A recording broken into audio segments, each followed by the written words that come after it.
My father works in construction, has done some building. I have done quite a bit, mostly on the decks and roofs myself. So I'm familiar more with kind of some of the regulatory issues that are downstream from these major projects. But I do have some experience in that. I would describe the way Michigan kind of goes about housing, which many states do, which is it's the government kind of breaking your legs and then trying to hand you crutches afterwards. And so we need to get to the point where we are not breaking the legs in the first place of the private sector economy that is trying to provide this service. I'll go through quickly kind of the problem because I think we just talked about it. You might know housing's gotten pretty expensive. Actually, for rental, we've been fairly competitive at the overall numbers. We've had high inflation the last couple of years, so that is driving a lot of what people are feeling. So even if rent costs are going just along with inflation, that's still a pretty significant increase. It's more than 20% the last since COVID. But home prices are up double the rate of inflation, and this has eroded Michigan's housing advantage. Obviously, inflation, building costs, things like that affect everybody nationally. But if you go back a decade, Michigan housing costs were about 74% of the national average. It's up to 80% of the national average now. So our housing is increasing faster than the housing in other states overall. A lot of the solutions that have been going through legislatively they're expensive, they're time consuming, and overall I'd say they're minimal. So I appreciate what MISHDA is doing, but that's a very small part of the housing market. We've got 4.5 million homes in this state. So even doing 10,000, 5,000, 800, that is very small. Most of what we need is going to be done by the private sector, in the private sector, absent a lot of what we're talking about in terms of state financing. That's just a chart of house price index for Michigan. You can see, it kind of went up till those recession years, went back down, has really spiked in recent years. And then this is rental vacancy rate. So it's going back up again, which maybe the market there is starting to soften a little bit. But as that vacancy rate has gone down, and it was even going down up through COVID, that is increasing, helping drive the increase in rental prices for people. It's suggesting we don't have enough supply in that area. Rent in Metro Detroit. I bring up Metro Detroit. I'll talk about that a little bit because we talked about one topic, zoning. Zoning is particularly strict in the Metro Detroit area, one of the strictest in the nation.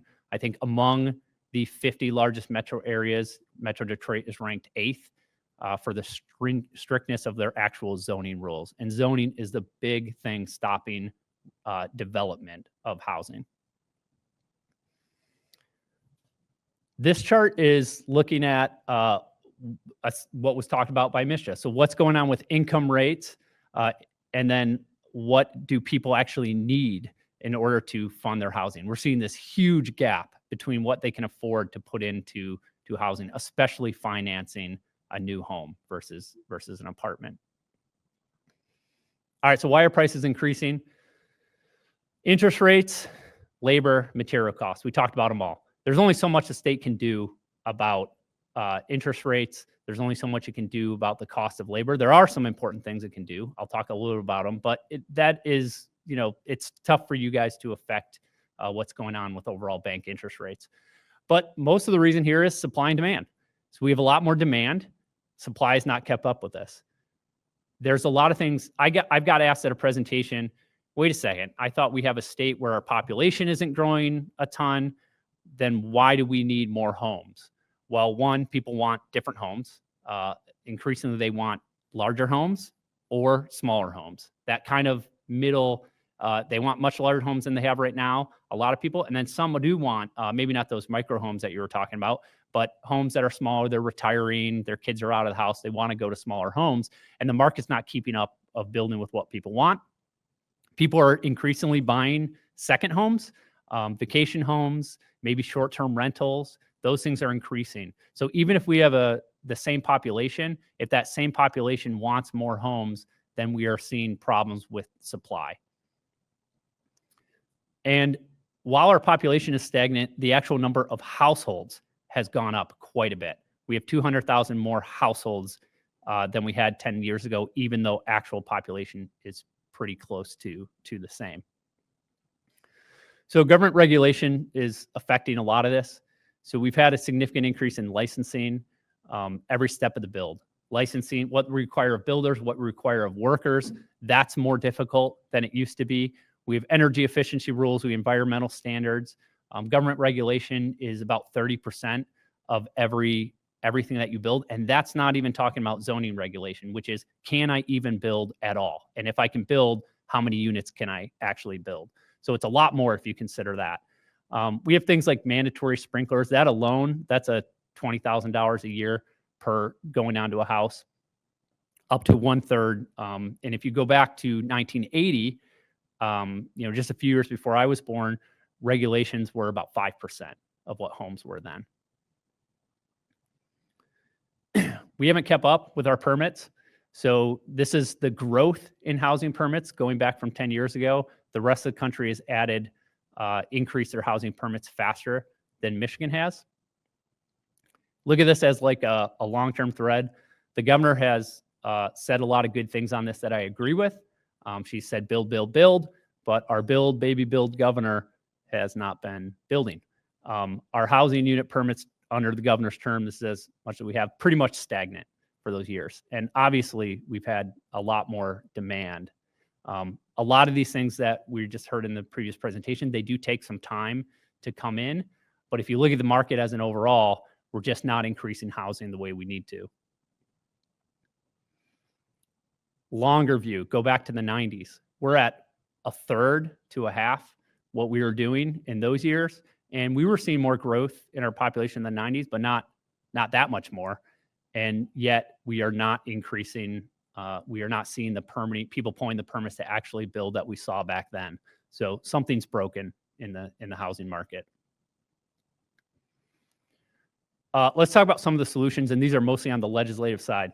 The big issue I have is we talk very little about the supply. How do we increase supply? Because that's the big thing that's going to bring down the cost of housing. So the governor talked in her State of the State address. Misha just talked about it. We want to spend $2 billion to buy, build, or fix 11,000 units. These are not typically homes or single-family homes. They're mostly apartment buildings. So, okay, maybe... I'm pretty skeptical of government predictions, but maybe we hit it. So, well, let's say we do it. Let's say we spend the $2 billion. Let's say we do all 11,000 units. That's $180,000 per. So the taxpayer cost side is $180,000 per apartment complex. That's enormous. I mean, even going back 15 years to builders and saying, hey, we're going to subsidize this amount of housing. That's a really high cost. And 11,000 units. Mitch just says we need 190,000 just to kind of curb this supply problem that we're having. So we're only fixing a small percentage of the actual problem for a pretty high cost. There has been a lot of bills that somewhat relate to housing over the last couple of years, but not enough have anything to do with supply. So just quickly, proposals in the last 2 years. We've proposed allowing cities to put in place rent control. We've tried to put rent control on mobile homes, forbidding the use of criminal background checks, stopping the use of credit ratings for renters, providing taxpayer-funded legal representation against property owners, not considering where income comes from, making it tougher to evict, requiring landlords to accept renters on first-come, first-served basis, encouraging tenant units. Okay, we don't have to debate all these issues now. You guys can go debate them amongst yourself. My main point is, these are the main things we've said when we've said housing policy over the last 2 years. And none of that has to do with supply. In fact, all of that will restrict supply because landlords are going to have a lot more questions on, do I want to go into this? Can I actually make things work if I have to follow all these proposed regulations? On the rent control issue alone, economist Asser Limbeck, in many cases, rent control appears to be the most efficient technique presently known to destroy a city, except for bombing. I'm glad that bill did not advance. Rent control has been a disaster. It was recently put in place about a decade ago in Argentina. It immediately led to a plummeting in the new supply of apartments there, which skyrocketed rents other than for the very lucky few who actually got rent control. We should not reinstitute rent control in Michigan unless we do want to bring back more slums and we want to harm everybody other than the select few who actually do get their rent controlled. All right, so what should we do? You asked about solutions. We had some questions about that. The governor said the rent's too damn high. We don't have enough damn housing. Our response is simple: build, baby, build. Let's go. Right idea. I think we've had the wrong plan. A lot of what we're talking about is subsidizing select developments. We've had increases in overall state spending, which helps drive inflation and interest rates to a small extent. But we have new regulations proposed on labor, builders, renters, landlords. We need to actually do things that will increase supply. Supply side reforms. All right, so I like the House bills from last year that sped up the permitting process. We need to eliminate steps in the review process. A lot of this is at the local level. Some of it is at the state level. I suggest a hard limit on when reviews must be completed. We should allow for pre-approved building plan sets that can get through the inspection process quickly. So South Bend, Indiana, that's the most significant place in the Midwest that does this. If you're a builder, you can pick from this pre-approved set.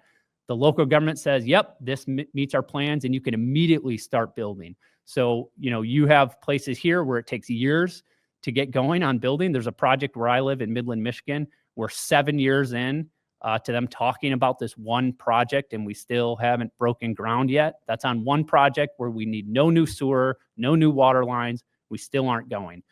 In South Bend, there are projects that are going within a couple of months, similar projects. The tough one, limit local zoning. So Metro Detroit is among the strictest zoning laws in the country. We should allow more multifamily homes in most places. At the very minimum, cities should not have minimum home sizes. They shouldn't have mandatory parking spots. We shouldn't have these required setback limits, these aesthetic requirements. These are not having to do with health and safety. They are strictly a local preference of people. They add tremendous cost to building, or they make it flat out illegal to build at all in certain areas. I live in Midland, Michigan. We have a Meijer there, and they had to do some updates to the building of Meijer, which has been there for decades. And the city came back to them and said, you're actually out of compliance with our zoning rules. Your parking lot is too small. It was surprising to me and everyone else in town because it's a massive parking lot and it is half filled at best. Meijer, like a lot of places, have shifted their model. They do a lot more take home, pickup, quick pickup. They want people in and out of the store more quickly. And they had to get a special use permit to even be allowed to do an update to their store because they weren't meeting these minimum parking lot. Now, if you ask me, does the local city council know, or does Meijer know how much parking they need? The answer is Meijer. And if you're asking, does the local city know how much parking an apartment building needs, or the apartment building complex owners? It's the apartment complex owners. There's way too many times where government is putting in place these rules that are completely unnecessary. The private market can figure it out. We had the question about the building code. Some suggestions for the building code. Require new mandates actually go through the legislature. We should limit the ability of these state departments to set new rules. We should require an actual cost-benefit analysis on the whole code. Somebody asked a question about like environmental rules. That's a good example of a way to talk about this, because we get really fixated on these small rules of, well, isn't it good to just require, more insulation and better building materials? On the one hand, just in a vacuum, yes, it is. But the question for builders is a cost-benefit analysis. And the question for state lawmakers is cost-benefit. If you require a whole bunch of new environmental building codes, or every apartment complex now where you require more elevators, more staircases, things that we didn't have decades ago, on their own, that might make sense. But what you're doing is you're raising the cost so much that a lot of projects are not getting built. And when projects aren't getting built, you actually do the opposite of what you intend, which is people stay in their homes now that are less environmentally friendly than they would have if you had reasonable regulations where somebody could build and they move into one, even if it's not as strict as you actually want. Let's compare the reality of what exists. Almost every new build is better than the alternative of what people are living in. It's better to live in a house now that's built today than one in 1950. And if you're preventing new homes from getting built, you are actually doing things that are worse for those people in terms of safety and environmental friendliness. Looking at staircase regulations, energy efficiency mandates, let's look at the code as a whole. Even if you do something where you're talking about what you're going to fund MSHDA with, and MSHDA is going into these local governments and funding projects, why don't you attach a requirement for local governments to reevaluate their zoning code if they want to be eligible for this money? Encourage them to do something on the supply side. Even if you don't actually want to mandate something, you can still encourage it. Supply side reforms work. Minneapolis technically they have a split city council. It's split between Democrats and socialists, but they have a city council that is very much on the left. They significantly they essentially eliminated single family zoning across the city. They are reaping the rewards of this. Their rent has been in real money going down, and it is much more competitive with other comparable cities in the Midwest. We look at this. Oh, hit back button. You scroll out on this a little bit. I like to look at California and Texas. California spends a lot of time and effort breaking the legs of their builders and then coming back in and trying to hand them crutches. That is, they have enormous regulatory obstacles in the way of people actually building. Huge permitting process reviews that take forever, and very strict environmental reviews laws, very strict requirements preventing changes to single family zoning. But then they spend mass subsidies trying to subsidize homelessness and missing middle and low income housing more than anyone. But the result is that is not enough to make up for the regulatory problems that they have. And so if you look at Texas, which has a much more friendly regulatory environment, they are building way faster than California is. Their housing costs are much less. And even at the homelessness population, because we know that homelessness is associated with housing costs. There are mental health issues. There are things with shelters, but for the most part, it's just people that cannot afford housing. So if you want to affect that issue, you want to do what Texas does, make it easier to build housing that helps everybody move, rather than California make it very expensive and then try to offer all these services later. Across the board, Texas prices much lower. Percentage of houses in Texas of under 100,000, 20% compared to 6% in California. All that missing middle housing, much more likely to get a house for $200,000 in that range than Texas and California. California is increasingly where a majority of their houses are over $500,000. And that is almost all because of regulatory reasons. Other states have passed statewide zoning code. California has begun tackling this. I talked about Minneapolis and Montana, full Republican legislature, House and Senate in Montana, Republican governor. They passed a code that required speeding up of permitting, limited the ability to have your entire town single-family zoning. Most cities in Montana now have to at least allow multifamily home to an extent across most of their towns. And that increased supply pretty tremendously. That's it. Happy to take any questions. All right. Thank you very much. A lot of good information, a lot of helpful suggestions for what we need to do to straighten up the state and get things moving here as far as funding or as far as building goes. So just a question. I know you said that Detroit is where a lot of the zoning problems are, but also the rural area. I come from the rural area, and I think one of the biggest concerns is that we're going to gobble up agricultural land and that sort of thing. Is what is a solution to that? I know that we're working on some legislation now. I think we're going to take it up this week about allowing the what do you call it, the splits to be a few more to every parcel. Yeah. So is that something but I think there might be some concern as far as getting utilities out there and that sort of thing. So just wanted to hear your thoughts on that. Yes. So rural areas often escape the scrutiny because they have more land, so it's easier. But what you end up doing is, you build the city or the town, and then you start adding subdivisions, taking up farmland around it. If there's always going to be people that want large homes with big lots, and I think the market can provide for that, and they can work out the rate. But what we don't want is where the government in the city area, where most of these rural areas, most of the town are only zoned for single family homes. They say you have to have only a single family home. And the difference between a single family home or even just a duplex, just a home that looks like a single family home, but it is actually two homes, that is illegal in most of our cities, whether rural, suburban, or urban. And so we could, even just by a quick tweak in zoning, allows twice as many homes as we have now. Now, if people want to live out in the country or build a subdivision in the country, God bless them. They should be allowed to do that. But what we don't want is where government is essentially forcing that to happen because they're not looking at the restrictions that they do have around in the city and in the town area. We don't want to encourage development that wouldn't or this sprawl that would happen unless people really want that to happen. Any other questions? All right. Well, thank you very much. We appreciate you coming in and talking to us about this important issue for the state.